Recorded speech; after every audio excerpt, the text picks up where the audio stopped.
Hey everybody, it's Lucidity. Welcome back to What Not to Do When Studying Abroad. We're gonna do a few more of these videos, especially towards the end of the summer. I wanna start focusing a little bit more on the history videos. So there are some exciting new things coming to those videos, so please stay tuned and you won't regret it. So today I'm going to continue telling the story about when I was studying abroad in Osaka 10 years ago. Now, by this point in the story, I did have some amazing experiences. I went to Kyoto 2 or 3 times. I fell in love with that city. I went into the city of Osaka and went to Denden town and some other really exciting places. And I even went to Nagoya and saw one of my favorite YouTubers of all time and went to my first ever Matsuri. But I also had some pretty not so good experiences. By this point, a friend of mine had shown himself to become really jealous and possessive, and the other friend of mine decided to stop talking to me because her other friend didn't like me anymore. In addition, my mother and I were fighting, and we were not talking to each other. But then something even worse happened. I lost my wallet. So let's take a step back. In the US, meal plans are like sort of tickets that you get on your ID card that you can either swipe in before entering the cafeteria, or when you go up to pay for your food, you can use your meal ticket then. So when I went to Osaka, I really thought that this was going to be a similar system. Turns out, I was wrong. On the first day of orientation, I found out that I wasn't going to be getting meal tickets put on my ID. Instead, we were going to have to sit down and fill out a bunch of forms to open up a Japanese bank account. And in this Japanese bank account, they were going to put the equivalent of 2,000 US dollars, in yen of course. And the only other thing is that we would not get this card for another month and a half. So that means the food that I thought I was going to have for a month and a half, I did not have. And the money that I had, which I thought I would just be spending for fun, had to go towards food. Mind you, I had very little experience with budgeting, and I didn't understand the way the prices of things went in Japan. I didn't know what was considered expensive versus cheap. So I ended up spending all of the money that I had saved, which wasn't a lot. I came with way too little money. But all of that was gone by the time that I had finally gotten my bank card in March. And that means that the $2,000 that I had in that bank card was not just my money for food, it was my money for everything. So the last place that I saw my wallet, I believe it was sometime after Girls' Day. It must have been in mid to late March. But it definitely happened on a Thursday when I went to Baskin Robbins.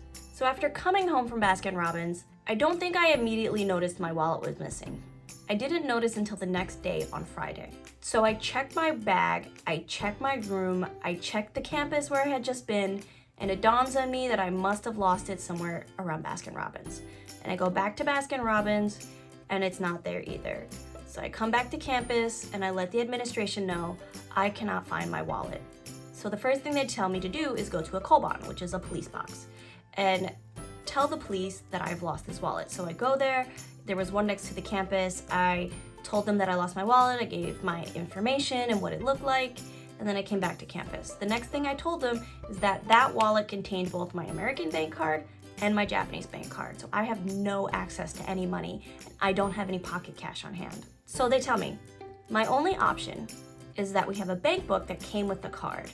And that bank book, we can write out the amount of money that we want, give it to them, and they will come back and give us the money.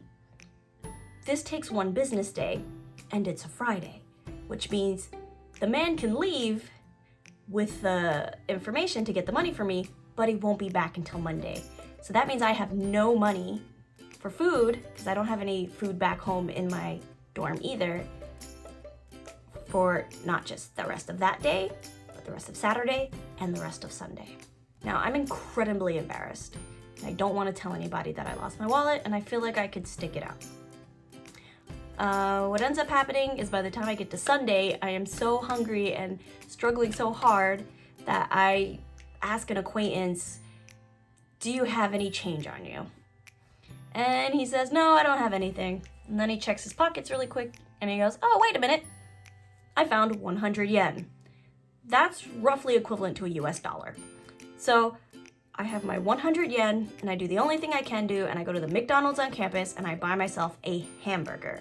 And I usually don't eat hamburgers, I usually eat cheeseburgers, but cheeseburgers are 120 yen, and I am too poor to afford the 20 extra yen to get cheese, which is like 20 cents.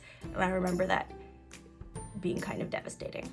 But I have food, and it was the best tasting hamburger I have had in my life at that point. So Monday comes, the man gives me my money, and I have enough to last me for a week, and every week, way before Friday, I make sure that I request more money so that I have money for the next week.